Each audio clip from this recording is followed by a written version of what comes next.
नमस्कार दोस्तों, मैं हूं आपका होस्ट जयवीर सहरावत और आपका अपने YouTube channel Hemant tour care में हार्दिक स्वागत करता हूं। दोस्तों, आज का एक और नया वीडियो शुरू करते हैं। हमने कल औरंगाबाद में ही देवगिरी किला व बीवी का मकबरा आदि देखा था और रात को श्री गणेश्वर महादेव ज्योतिर्लिंग मंदिर के पास ही होटल में रुके हुए थे। आज मैं आपको वीडियो के माध्यम से सड़क मार्ग द्वारा अपनी गाड़ी खुद ही ड्राइव करके औरंगाबाद से हैदराबाद लेके जाऊंगा, जो 577 किलोमीटर का रास्ता है। इसमें हमारे 10 घंटे लगेंगे। होटल पहले से ही 4 रात के लिए बुक किया हुआ है, अतः रात को वहीं पे रुकेंगे और सुबह उठकर 6 बजे मॉर्निंग में हैदराबाद होटल से खुद ही ड्राइव करके श्री साइलम आंध्र प्रदेश 232 किलोमीटर लेके जाऊंगा। पहाड़ी तथा जंगल का रास्ता है जो बहुत अच्छा लगेगा। अभी जो आप देख रहे हो यहाँ पे पहाड़ आदि नहीं है, ये प्लेन एरिया है तथा सारा दिन इसी तरह के रोड पे गाड़ी चलेगी। वैसे तो हमारा प्रोग्राम हैदराबाद में 4 दिन का है। वह इन 4 दिनों में हमने Shri Mallikarjuna Jyotirlinga, statue of equality, Ramoji film city, Golconda fort, Hussain Sagar lake, सारा प्रोग्राम पहले से ही तय कर रखा है। दोस्तों, अपनी अपनी राय है, लेकिन मुझे तो सड़क मार्ग द्वारा अपनी गाड़ी खुद ही ड्राइव करके ले जाना बड़ा अच्छा लगता है। जितना अच्छा सड़क से दोनों तरफ एरिया देखते हुए लगता है, उतना जिस डेस्टिनेशन पर हम जा रहे हैं वहाँ नहीं लगता। मैं लगातार 10 घंटे गाड़ी बड़े आराम से चला लेता हूँ। वह सिर्फ टॉयलेट आदि के लिए या कहीं डीजल लेना हो तभी गाड़ी रोकता हूँ। बाकी खाना या पानी भी चलते चलते ले लेता हूँ। इसमें मेरी धर्मपत्नी सरोज बड़ा साथ देती है, क्योंकि अकेले आदमी को लॉन्ग ड्राइव में थकान से नींद आ जाती है। लगभग शाम को 5 बजे हम अपने होटल पहुँच गए। कमरा चेक इन करके थोड़ा रेस्ट किया। होटल बड़ा अच्छा वह एक साइड में मेन रोड से हटके है। ट्रैफिक का धुआं आवाज़ वगैरह नहीं है। रात को हमने ऑनलाइन चेक करके खाने के लिए रेस्टोरेंट देखा तथा वॉकिंग डिस्टेंस पे जाके प्रेसिडेंट ढाबा रेस्टोरेंट पर डिनर लिया। खाना साफ व स्वच्छ था तथा वापस आकर होटल सो गए। दोस्तों, सुबह हो चुकी है। हम लगभग 4 बजे उठ गए और अपने आप ही केटल से स्वादिष्ट चाय बनाई तथा नाश्ता करके सुबह 6 बजे होटल छोड़ दिया तथा श्री साइलम की यात्रा शुरू कर दी। सुबह भीड़ नहीं होती, इसलिए आराम रहता है।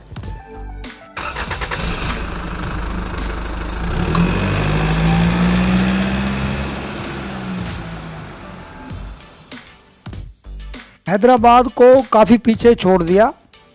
रास्ता हमारा क्रॉस हो रहा है। अभी हम श्री सैलम मल्लिकार्जुन ज्योतिर्लिंग की तरफ बढ़ रहे हैं। अभी कुछ समय के बाद जंगल का और पहाड़ का रास्ता आएगा, जो देखने में बड़ा ही अच्छा लगेगा। इस रास्ते में रात को ट्रैफिक बंद कर देते हैं जंगली जानवरों की वजह से, ताकि उनको आने जाने में कोई परेशानी ना हो। सिर्फ जरूरी वाहन या कोई मिलिट्री का या पुलिस का कोई वाहन है वही आ जा सकता है, बाकी आम ट्रैफिक बंद रहता है। ये लगभग 60-70 किलोमीटर का रास्ता है। इसका आप देखो, एंजॉय करो। तब तक मैं मंदिर के बारे में थोड़ा सा बात करता हूँ। दोस्तों, आंध्र प्रदेश के कृष्णा जिले में कृष्णा नदी के तट पर श्री शैल पर्वत पर श्री मल्लिका अर्जुन भगवान विराजमान है। इसे दक्षिण का कैलाश भी कहते हैं। अनेक धर्म ग्रंथों में इस स्थान की महिमा बताई गई है।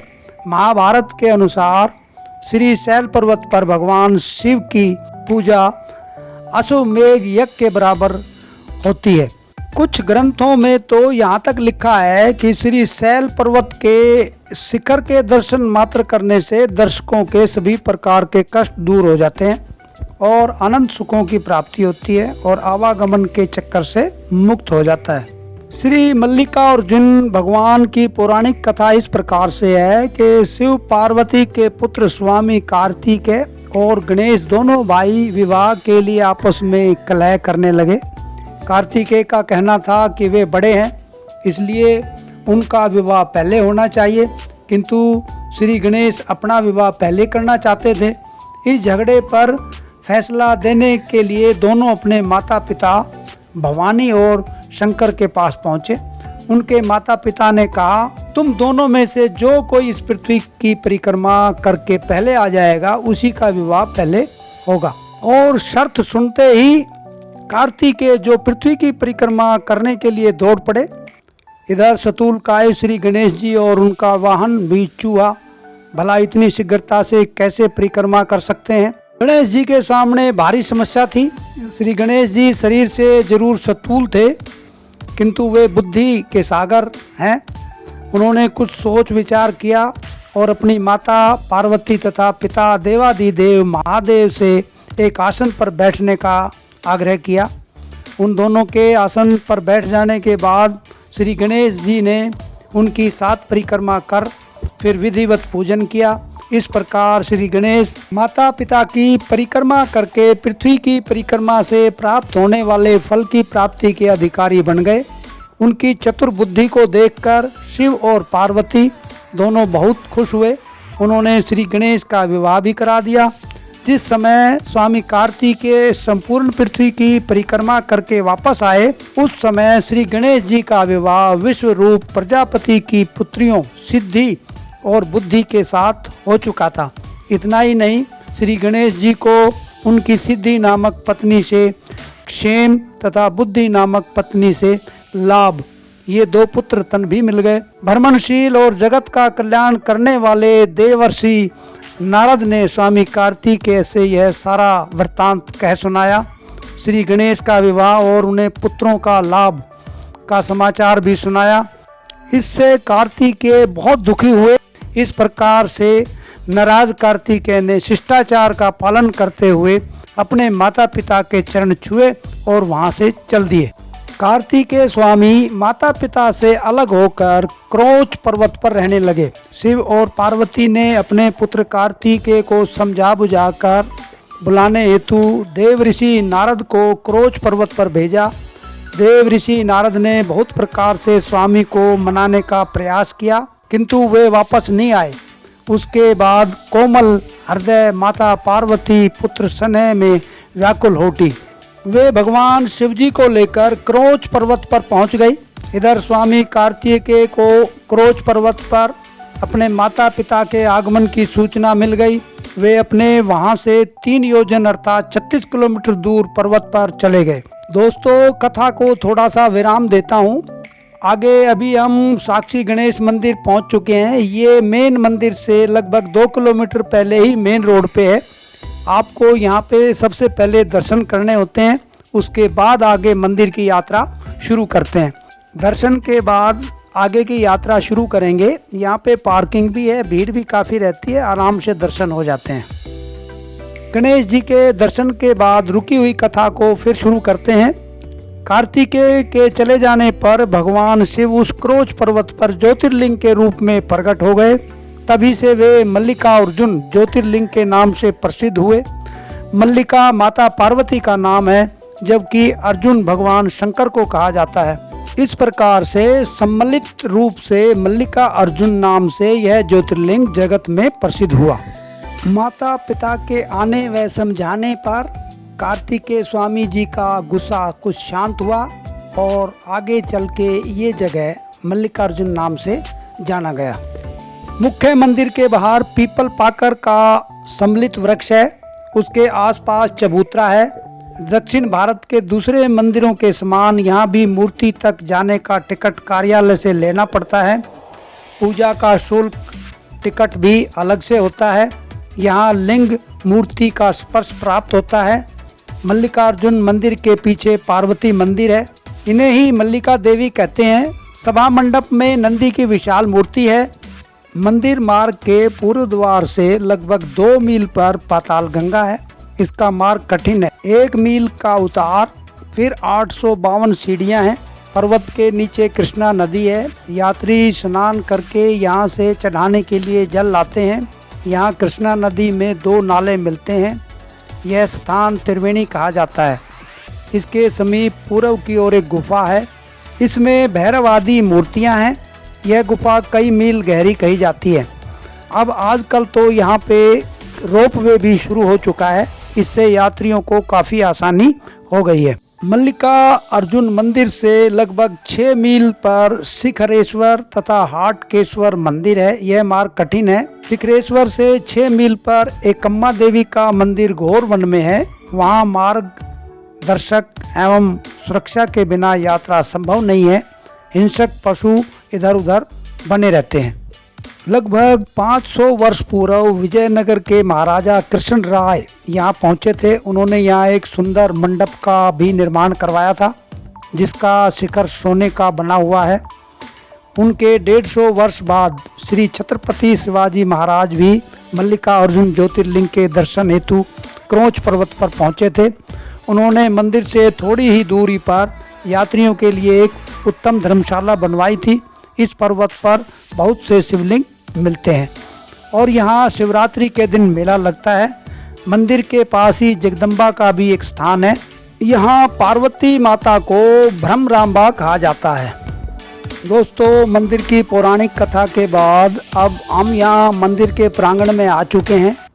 यहाँ पे अमानत घर, टिकट घर, प्रसाद की दुकानें, लोगों को बैठने के लिए कुछ जगह बनाई हुई है। यहाँ पे दर्शन के लिए टिकट भी लगती है और फ्री भी है। फ्री में ज़्यादा भीड़ होती है और अंदर बंद कर देते हैं और धीरे धीरे नंबर आएगा तभी आपको जाने देंगे।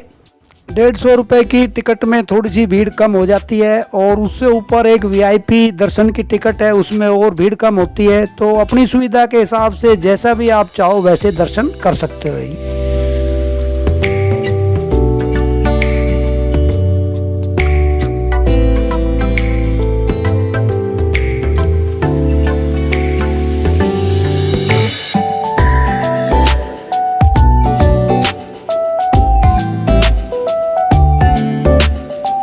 ये नंदी जी बैठे हैं। जय हो मल्लिकार्जुन भगवान की। आप भी दर्शन करो। ये पास में ही छोटे मंदिर हैं, उनके अंदर भगवान शंकर और पार्वती माता की मूर्ति है। ये मेन मंदिर के दर्शन हैं। ये बाहर निकलने के लिए रास्ता बनाया हुआ है। दोस्तों, दर्शन के बाद जब आप मंदिर से निकलोगे तो आपको कूपन मिलेगा और यहाँ पे भंडारा चलता है। बड़ा अच्छा खाना मिलता है। आप दोपहर का भोजन यहाँ कर सकते हो। बड़ा स्वादिष्ट और साफ सुथरा है। भगवान शंकर के दर्शन करने के बाद अब हम पाताल गंगा आ चुके हैं। यहाँ पे पानी अब नीचे है, इसलिए घाट वगैरह पे जाने की मनाही है। जब पानी ऊपर आ जाता है तभी घाट खुलते हैं। ये सामने कृष्णा नदी पे बांध बनाया हुआ है। जब पानी की जरूरत होती है तो इसमें से पानी धीरे धीरे निकल जाता है और बारिश होगी तो इसको दोबारा भर देंगे। इसके अलावा रोपवे से आप नीचे सवारी के लिए जा सकते हो। हम भी नीचे गए थे टिकट लेके, फिर उसके बाद घूम के वापस आ गए। दोस्तों, कृष्णा नदी से आंध्र प्रदेश और तेलंगाना बटे हुए हैं। एक किनारे पे तेलंगाना है और एक किनारे पे आंध्र प्रदेश, और जो मंदिर का एरिया है वो आंध्र प्रदेश में आता है। इसके बाद आप जो है ना नदी क्रॉस करके पुल से इस तरफ आओगे तो आप तेलंगाना में आ जाओगे।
पाताल गंगा दर्शन के बाद अब हमारी वापसी यात्रा शुरू हो चुकी है। ये सामने ही आंध्र प्रदेश से हम तेलंगाना के अंदर इस पुल से आए हैं। यहाँ पे घाट है बड़ा अच्छा, इस पे लोग बाग पूजा करते हैं, स्नान करते हैं, फिर वापसी यात्रा शुरू कर देते हैं।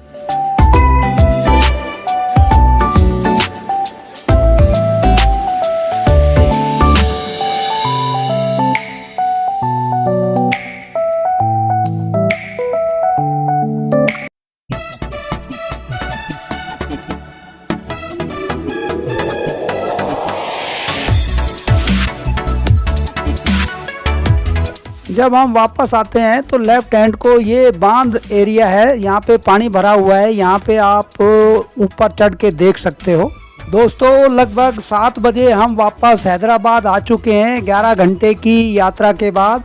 अब रात को यहाँ पे रुकेंगे और सुबह जो है हम महाबलेश्वर की यात्रा शुरू करेंगे। सुबह हो चुकी है, अब हमने महाबलेश्वर की यात्रा शुरू कर दी। हम 4 दिन हैदराबाद में रुके, घूमे, सभी वीडियो मैंने डिस्क्रिप्शन में डाली हुई है, आप देखना चाहो तो देख सकते हो। दोस्तों हम महाबलेश्वर महाराष्ट्र में 2 रात और 1 दिन रुके और घूमे फिरे, इसकी भी वीडियो डाल रखी है मैंने। उसके बाद अब भीमा शंकर ज्योतिर्लिंग दर्शन के लिए चल दिए। आज के वीडियो में श्री भीमा शंकर ज्योतिर्लिंग जी के दर्शन कराएंगे, मंदिर भी दिखाएंगे, बाई रोड आपको लेके चलूँगा। सुबह 6 बजे यात्रा शुरू कर दी है। नेशनल हाईवे 48 से हमारा 5 घंटे का सफ़र 243 किलोमीटर लगभग पड़ेगा। दोस्तों जब तक आप सड़क की वीडियो देख रहे हो, इसके साथ ही भीमा शंकर मंदिर की जानकारी भी आपको थोड़ा सा बता दूं। भीमा शंकर मंदिर भारत के महाराष्ट्र में पुणे के पास 50 किलोमीटर खेड़ तालुका उर्फ राजगुरु नगर में मौजूद है और ये ज्योतिर्लिंग मंदिर है। यह संघाद्री पर्वत के घाट क्षेत्र में शिवाजी नगर से 127 किलोमीटर दूर मौजूद है। भीमा शंकर जी भीमा नदी का स्रोत है जो दक्षिण पूर्व में बहती है और रायचूर के पास कृष्णा नदी में मिल जाती है। महाराष्ट्र में अन्य ज्योतिर्लिंग मंदिर नासिक के पास त्र्यंबकेश्वर व घरणेश्वर भी है। मंदिर परिसर के भीतर भगवान शनि महात्मा, जिन्हें शनिचर भी कहा जाता है, को समर्पित एक छोटा मंदिर भी है। नंदी की मूर्ति, भगवान शिव का वाहन स्थापित किया गया है, जैसा कि मंदिर के प्रवेश द्वार पर सभी शिव मंदिरों में होता है। यह मंदिर अजय उड़ने वाले गढ़ त्रिपुर से जुड़े राक्षस त्रिपुरासुर को मारने वाले शिव की कथा के साथ निकटता से जुड़ा हुआ है। कहा जाता है कि भगवान शिव ने भीम शंकर रूप में देवताओं के अनुरोध पर संघाद्री पहाड़ियों के शिखर पर निवास किया था और युद्ध के बाद उनके शरीर से निकलने वाले पसीने से भीमराथी नदी का निर्माण हुआ। सह्याद्री की चोटियों में इतिहास खुद को उजागर करता है। भीमा शंकर एक ऐसा स्थान जहां आध्यात्मिक वैभव प्रकृति की भव्यता के साथ विलीन हो जाता है। निश्चित रूप से तीर्थयात्रियों का स्वर्ग है। मुख्य मंदिर के पास अन्य मंदिर कमलाजा का एक मंदिर है। कमलाजा पार्वती का अवतार है, जिन्होंने त्रिपुरासुर के खिलाफ अपनी लड़ाई में शिव की सहायता की थी। कमलाजा की पूजा ब्रह्मा द्वारा कमल के फूलों के प्रसाद से की गई। 5 घंटे के सफर के बाद नेशनल हाईवे 48 से 243 किलोमीटर तय करके हम लगभग मंदिर पहुंचने वाले हैं। मंदिर से पहले ही बस स्टैंड के पास गाड़ी पार्क करके सरकार द्वारा बनाए गए स्नान घर में पेमेंट करके स्नान करा। उसके बाद मंदिर के गेट के पास आकर प्रसाद लिया।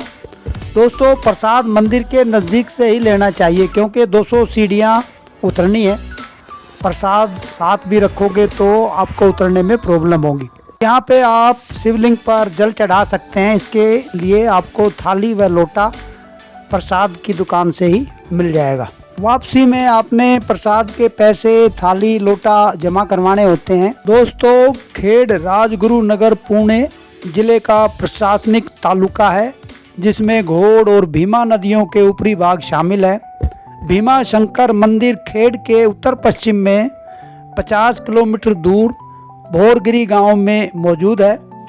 यह पुणे से 127 किलोमीटर दूर सह्याद्री पहाड़ियों के घाट क्षेत्र में मौजूद है। यह भीमा शंकर वन्य जीव अभयारण्य का स्थान भी है।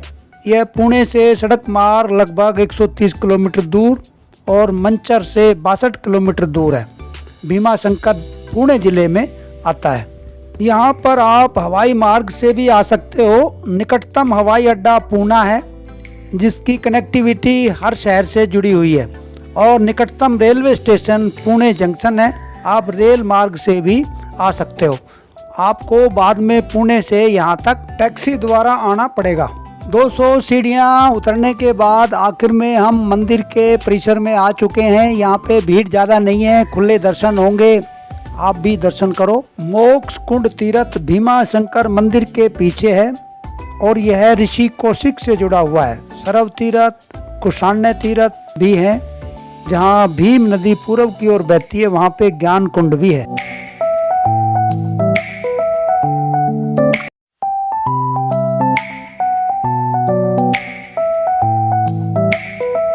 हर हर महादेव, ओम नमो शिवाय।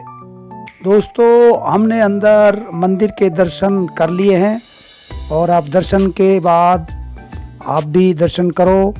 जय भोले की।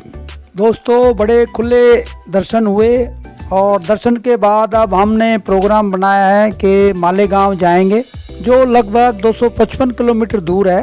अभी 1 बजा हुआ है, 7 बजे तक पहुंच जाएंगे। रास्ते में पुणे के नज़दीक अंगूर के बाग भी आएंगे, अंगूर के बाग विजिट करेंगे, वहां से कुछ अंगूर खरीदेंगे, फिर उसके बाद मालेगांव होटल में रात को ठहरना है। दोस्तों, आज की वीडियो कंप्लीट हो चुकी है। काफ़ी मेहनत करके बनाने के बाद भी कोई कमी नज़र आए तो कमेंट्स करके ज़रूर बताना, ताकि अगली वीडियो में सुधार हो सके।